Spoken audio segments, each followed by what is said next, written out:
Well, you did. We talked about this with JR before the show and our podcast last week. But you were able to slip in puppies. Yeah, well, I didn't really slip it in. I told JR because I didn't ask anybody at all. And I told JR right before the commercial break, right before I said it, I said, hey, I'm going to say I'm waiting for the puppies. And I think it'd probably be good if you just say, oh, don't start that or something, because I really wanted to give JR deniability and protect him in case, there was some kind of repercussions. So sure enough, I said, hey, JR, I'm waiting for puppies. And just like that, I mean, I didn't give, there were no divas or girls on the screen. I just said the word puppies.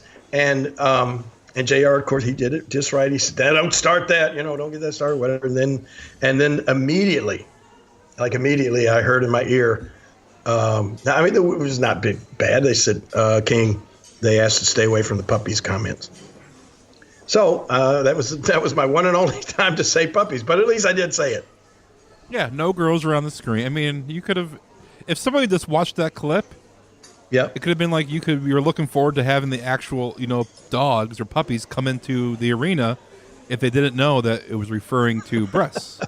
Right, exactly. Because there was no girls on the screen, and don't be telling everybody what it was referring to. Come on. Welcome. You know what? And in deniability part of it, this was one of the parts of being at the show I enjoyed the most.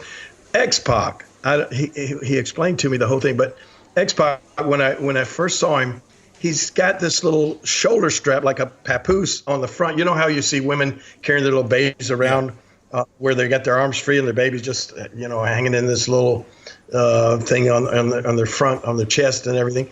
Well, X-Pac had the cutest little dog, a little puppy, that he was carrying around all night long, and the poor little things, it's like his tongue. I noticed his tongue was hanging out like real far, and then X-Pac told the story, and I think probably some of the people saw it on WWE.com or whatever. But he had found this little puppy. It was not necessarily a rescue. He found it on the side of the road.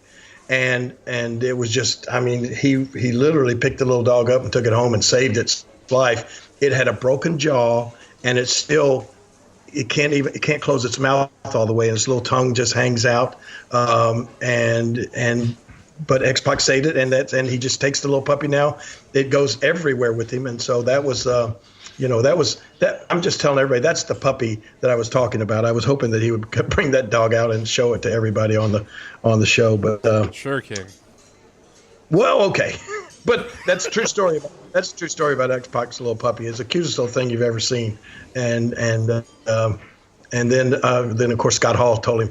He said, yeah, the real story is the little dog's like a chick magnet. Every girl that saw the little puppy would just rush right up to X-Pac. Says, oh my gosh, that's the cutest little puppy. And then of course when he told him the story of how he found the dog on the side of the road before and saved it, then all of a sudden, he's the most caring, sensitive guy ever. So I think it's all working out well for X-Pac with carrying the dog around with him.